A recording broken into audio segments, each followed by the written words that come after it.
प्यास ज़्यादा लग रही हो, यूरिनेशन ज़्यादा हो रहा हो, गला ज़्यादा सूखता हो, या फिर रिकरेंट यूरिनरी इन्फेक्शंस हो रहे हों प्रेग्नेंट फीमेल्स में, तो डायबिटीज़ होने का एक इम्पॉर्टेंट लक्षण है ये।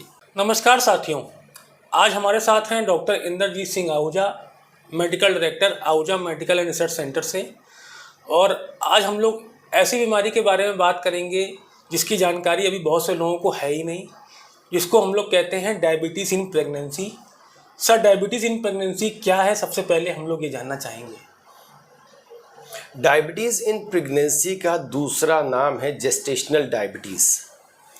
ऐसी प्रेग्नेंट फीमेल्स जिनको पहले कभी डायबिटीज़ ना हुई हो, लेकिन प्रेगनेंसी में पहली बार डायग्नोसिस बने डायबिटीज़ की, वो भी टिपिकली ज़्यादातर सेकंड या फिर थर्ड ट्राइमेस्टर में ऑफ प्रेगनेंसी में, उसको हम लोग जेस्टेशनल डायबिटीज़ या फिर डायबिटीज़ इन प्रेगनेंसी कहते हैं। सर, डायबिटीज़ इन प्रेगनेंसी के कॉजेस क्या है, अगर हम बात करें कि ये क्यों हुआ? यूजुअली देखा गया है कि प्रेगनेंसी में इतने ज़्यादा हार्मोनल चेंजेस होते हैं जिसके कारण से बॉडी में इंसुलिन रेजिस्टेंस डेवलप होता है। और इंसुलिन रेजिस्टेंस अपने आप में एक ऐसी प्रॉब्लम है जो एक बहुत इंपॉर्टेंट मैकेनिज्म है डायबिटीज़ होने के लिए। इंसुलिन रेजिस्टेंस में क्या होता है, हमारी जो बॉडी है, हमारी जो बॉडी के टिश्यूज़ हैं, they don't respond to insulin. Insulin को रिस्पॉन्स नहीं करते, जिसके कारण से ब्लड शुगर लेवल्स बढ़ जाते हैं। और देखा यही गया है कि प्रेगनेंसी में due to hormonal changes insulin resistance होता है, जिसके कारण से ये जेस्टेशनल डायबिटीज़ होती है। डायबिटीज़ इन प्रेगनेंसी के सिम्टम्स क्या हैं, कैसे इसको हमारे फीमेल पेशेंट्स पहचान सकते हैं जो प्रेग्नेंट हैं?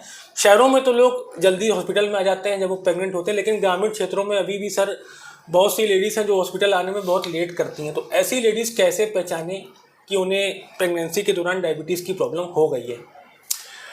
देखा ये गया है कि ज़्यादातर जेस्टेशनल डायबिटीज़ या डायबिटीज़ इन प्रेगनेंसी के कोई लक्षण नहीं होते ज़्यादातर, लेकिन फिर भी कई पेशेंट्स में ये देखा गया है, कोई भी प्रेग्नेंट फीमेल में अगर प्यास ज़्यादा लग रही हो, यूरिनेशन ज़्यादा हो रहा हो, गला ज़्यादा सूखता हो, या फिर रिकरेंट यूरिनरी इन्फेक्शंस हो रहे हों प्रेग्नेंट फीमेल्स में, तो डायबिटीज़ होने का एक इम्पॉर्टेंट लक्षण है ये। और इम्पॉर्टेंट चीज़, कौन से ऐसे हम चाहेंगे आपको बताएं, कौन से ऐसे प्रेग्नेंट फीमेल्स हैं जिनको जेस्टेशनल डायबिटीज़ हो सकती है। रादर देन सिम्टम्स, मुझको लगता है ये पता होना चाहिए कौन सी ऐसी प्रेग्नेंट फीमेल्स हैं जिनको जेस्टेशनल डायबिटीज़ हो सकती है। उसमें से जो भी कोई प्रेग्नेंट फीमेल्स जिनको ओबेसिटी हो, मतलब मोटापा ज़्यादा हो, जिनका BMI 30 से ऊपर हो, पहली चीज़। दूसरी, प्रेग्नेंट फीमेल्स जिनकी एज 35 से ऊपर हो। थर्ड, जो ऐसी प्रेग्नेंट फीमेल्स जिनको पहले कभी प्रेगनेंसी में डायबिटीज़ हो चुकी हो, जिनको पहले कभी हिस्ट्री हो जेस्टेशनल डायबिटीज़ की। फोर्थ, जिन किसी प्रेग्नेंट फीमेल्स की फैमिली में किसी को डायबिटीज़ हो। फिफ्थ, जिन किसी फीमेल्स को PCOS की प्रॉब्लम हो। ऐसे कैंडिडेट्स को देखा गया है, ऐसी जो प्रेग्नेंट फीमेल्स जिनको ये प्रॉब्लम हो, उनको जेस्टेशनल डायबिटीज़ होने के चांसेस बहुत ज़्यादा होते हैं। कैसे पहचानेंगे कि किसी फीमेल प्रेग्नेंट लेडी को डायबिटीज़ है प्रेगनेंसी में? जैसा कि मैंने बताया है, 40 to 60% फीमेल्स में जेस्टेशनल डायबिटीज़ के कोई ना रिस्क फैक्टर्स हैं, ना उसके कोई सिम्टम्स हैं। तो ज़्यादातर क्या हम लोग करते हैं, universal screening of all pregnant females is done for gestational diabetes. मतलब हर प्रेग्नेंट फीमेल को अपने डायबिटीज़ रूल आउट करने के लिए स्क्रीन होना चाहिए।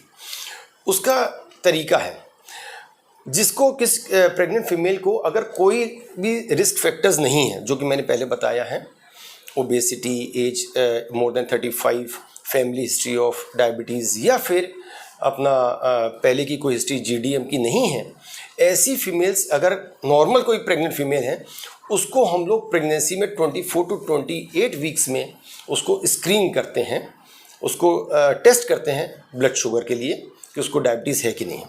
लेकिन अगर किसी प्रेग्नेंट फीमेल को कोई रिस्क फैक्टर्स हैं, तो उसको उसके लिए तरीका है कि जब भी पहली कोई विजिट हो प्रेग्नेंट फीमेल की अपनी गायनिकोलॉजिस्ट के पास, तब उसको अपनी ब्लड शुगर ज़रूर चेक करनी चाहिए।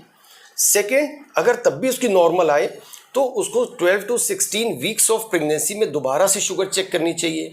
तब भी अगर नॉर्मल आए तो उसको 24 to 28 वीक्स में फिर अपनी शुगर चेक कर लेनी चाहिए, जिससे कि उसको कोई जेस्टेशनल डायबिटीज़ की कोई प्रॉब्लम ना हो। ये तो हो गया टाइमिंग हमें कब करनी चाहिए स्क्रीनिंग। अब आया कैसे करते हैं। उसके लिए टेस्ट होता है OGTT, oral glucose tolerance test. उसमें हम लोग पेशेंट को क्या करते हैं, प्रेग्नेंट फीमेल को 8 से 10 घंटे की ओवरनाइट फास्टिंग होती है। नेक्स्ट डे मॉर्निंग पेशेंट को बुलाते हैं, एक फास्टिंग ब्लड शुगर सैंपल लेते हैं। उसके बाद एक उसको ड्रिंक देते हैं, ग्लूकोज ड्रिंक, जिसमें कि 75 to 100 ग्राम ऑफ ग्लूकोज होता है। उसको पेशेंट को पिलाते हैं।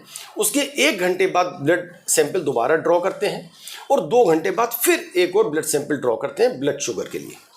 तो हम लोग 3 सैंपल पेशेंट के लेते हैं, एक फास्टिंग, एक 1 आवर आफ्टर ग्लूकोज ड्रिंक, एक 2 आवर आफ्टर ग्लूकोज ड्रिंक। और अगर किसी प्रेग्नेंट फीमेल का फास्टिंग शुगर 95 से ऊपर हो, 1 आवर वाली शुगर 180 से ऊपर हो और 2 आवर वाली शुगर 140 से ऊपर हो, तो ऐसे पेशेंट्स को हम लोग GDM डायग्नोस लेबल करते हैं। तो ये है हमारा प्रेग्नेंट फीमेल में कैसे हम लोग उसको डायग्नोस करते हैं और क्या इसके स्क्रीनिंग प्रोसेस है। तो इससे बहुत एक इम्पॉर्टेंट पॉइंट निकल के आता है कि जितने भी प्रेग्नेंट लेडीज़ हैं उनको ब्लड शुगर की जांच अपनी प्रेगनेंसी की जर्नी में ज़रूर करवानी चाहिए। एक सवाल और उठता है सर कि कोई प्रेग्नेंट लेडी है, उसको डायबिटीज़ होने की संभावना अपने प्रेगनेंसी की जर्नी में कौन से ट्राइमेस्टर में ज़्यादा होती है या किस मंथ में ज़्यादा होती है? वही मैंने बताया, टिपिकली जो हमारा GDM होता है, जेस्टेशनल डायबिटीज़, वो ज़्यादातर 2nd या फिर 3rd ट्राइमेस्टर में। इसीलिए हम लोग जो यूनिवर्सल स्क्रीनिंग करते हैं पेशेंट्स की, प्रेग्नेंट फीमेल्स की, वो 24 to 28 वीक्स में करते हैं।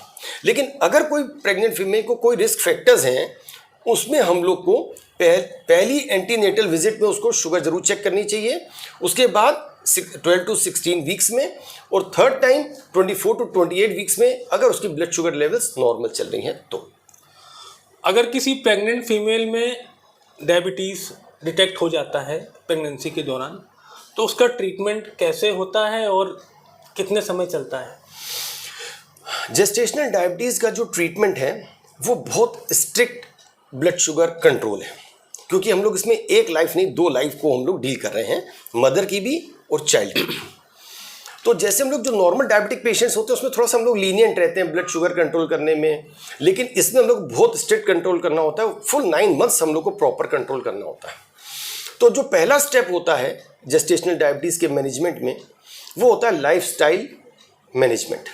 उसमें आता है पहली चीज़ डाइट। डाइट में भी जो हम लोग के कार्ब्स होते हैं, कार्बोहाइड्रेट डाइट होती है, वो कॉम्प्लेक्स कार्ब्स लेने के हम लोग पेशेंट को बताते हैं। Complex carbs means whole wheat, grain, pulses, cereals, ऐसी चीज़ें। And food that is rich in vegetables, green vegetables and fruits that are not very sweet. Third, हम लोग लीन मीट के लिए एडवाइस करते हैं, जैसे फिश हो गई। And avoid sugary foods and the drinks.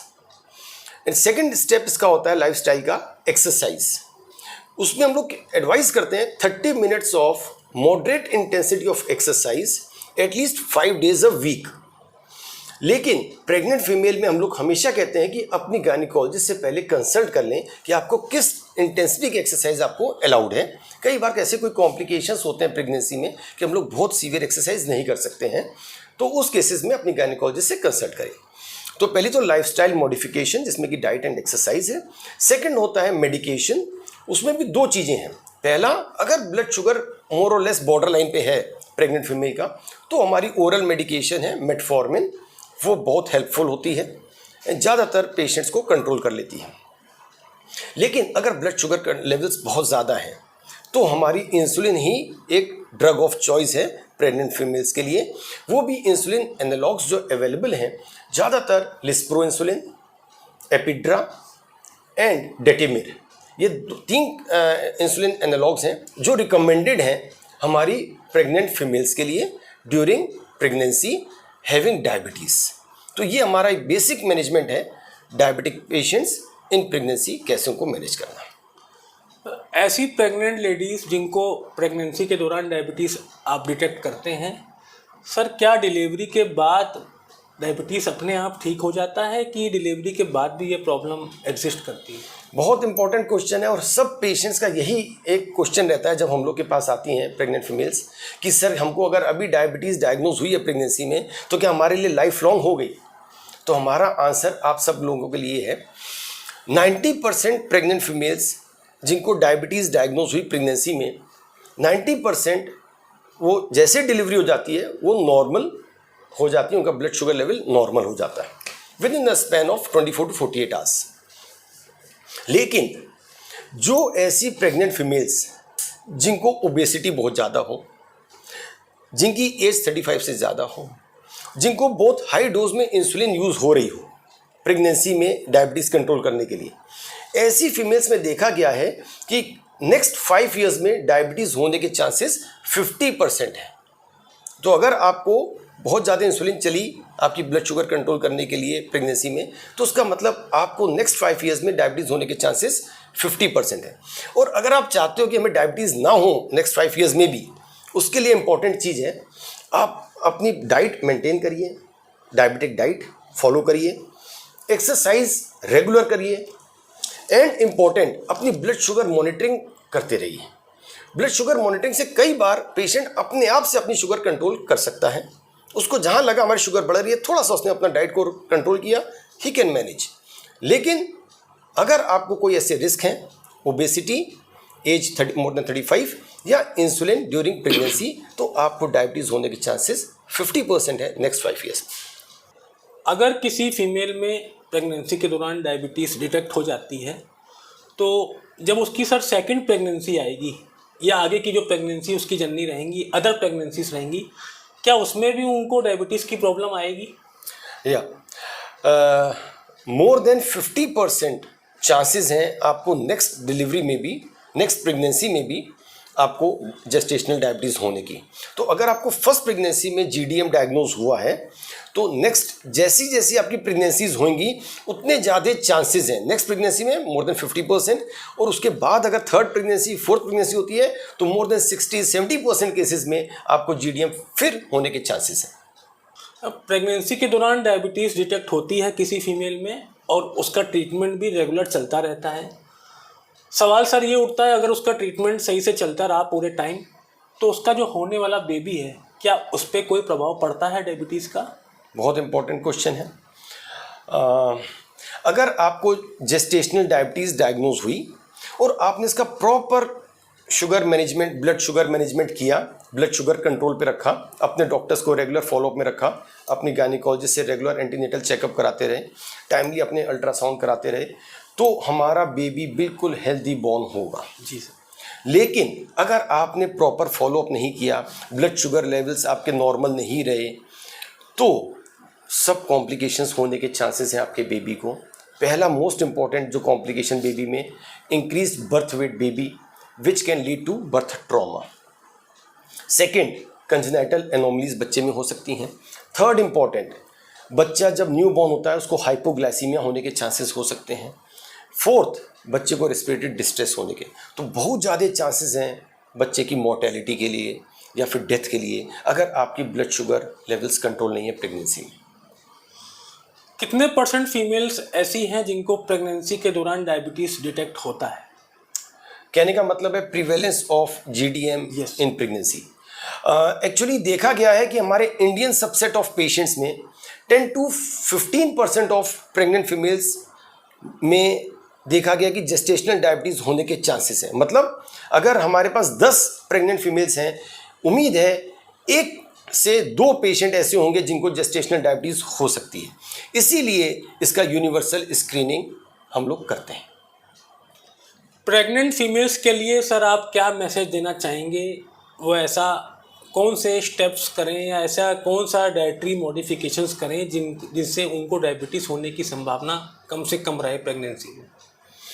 भाई सबसे पहली चीज़ तो मैं कहूँगा, अगर आपको प्रेगनेंसी है, अगर आपका बॉडी वेट बहुत ज़्यादा है, आपका body mass index more than 30 है, या फिर आपकी एज 35 से ज़्यादा है, या फिर पहले आपको किसी प्रेगनेंसी में GDM डायग्नोज हुआ है, या फिर आपकी फैमिली हिस्ट्री है डायबिटीज़ की, तो ज़रूर से पहले अपना ब्लड शुगर चेक कराएं, तब कंसीव करें। और अगर आप एक बार कंसीव कर भी लेती हैं, प्रेगनेंसी आ जाती है, तो अपने एंटीनेटल चेकअप्स में थोड़ा अर्ली अपने डॉक्टर गायनेकोलॉजिस्ट को दिखाएं और अपना ब्लड शुगर चेकअप टाइमली करते रहें। फर्स्ट ट्राइमेस्टर में भी करें, 12 to 16 वीक्स में भी करें, 24 to 28 वीक्स में भी अपनी स्क्रीन करें। तो अपने आप को प्रॉपर स्क्रीन करें ताकि आप टाइमली मैनेजमेंट अपना ब्लड शुगर का कर सकें। ये तो पहली चीज़। दूसरी, जैसे आपने बताया डाइटरी मॉडिफिकेशन क्या करें कि हमारी डायबिटीज़ ना हो, तो उनके लिए, हमारे सबके लिए बस lifestyle modification is very important for any illness, specially when we are talking about GDM. उसके लिए मैं चाहूँगा लाइफस्टाइल मॉडिफिकेशन में अपनी डाइट जो है कॉम्प्लेक्स कार्ब डाइट अडॉप्ट करें, है ना। Whole wheat, grains, cereals, pulses, green vegetables and fruits which are not very sugary, ये सब अपना डाइट में अपना उसको लें। And avoid sugary foods, drinks, caffeinated drinks, cold drinks, ice creams, ये सब थोड़ा अवॉइड करें। सेकंड इंपॉर्टेंट, एक्सरसाइज ज़रूर करें depending upon your comorbid condition. कई बार प्रेगनेंसी में दूसरे कोई कॉम्प्लिकेशंस होते हैं, हाइपरटेंशन होता है, तो आपके गायनेकोलॉजिस्ट यूजुअली मना कर देती हैं, अपना सीरियस या सीवियर एक्सरसाइज मत करिए। तो वो अपने गायनेकोलॉजिस्ट से आप कंसल्ट कर लें। लेकिन अगर आपको कोई रिस्क नहीं है तो आप 30 minutes of moderate intensity exercise at least 5 days a week ज़रूर करें, जिससे कि आप अपने होने वाली डायबिटीज़ या जीडीएम को प्रिवेंट कर सकते हैं। तो व्यूवर्स, हम लोग आशा करते हैं कि जो लेडीज़ प्रेग्नेंट हैं उनके लिए यह वीडियो बहुत उपयोगी रहेगा और उनको डायबिटीज़ से कैसे बचना है प्रेगनेंसी में, इसके लिए भी सर ने बहुत कुछ हमें गाइड किया है वीडियो के द्वारा। अगर आप प्रेग्नेंट हैं और आपके मन में कुछ और सवाल भी हैं तो आप कमेंट बॉक्स में ज़रूर अपने सवालों को कमेंट करें, जिनके आंसर सर के द्वारा दिए जाएंगे। और इस वीडियोस को ज़रूर शेयर करें, ख़ास तौर पे उन लेडीज़ के साथ जो प्रेग्नेंट हैं, जिससे वह ये इम्पोर्टेंट जानकारी को जान सकें, सुन सकें और उनकी प्रेगनेंसी के जर्नी में यह वीडियो उनके लिए एक मददगार बन सके। धन्यवाद सर। Thank you.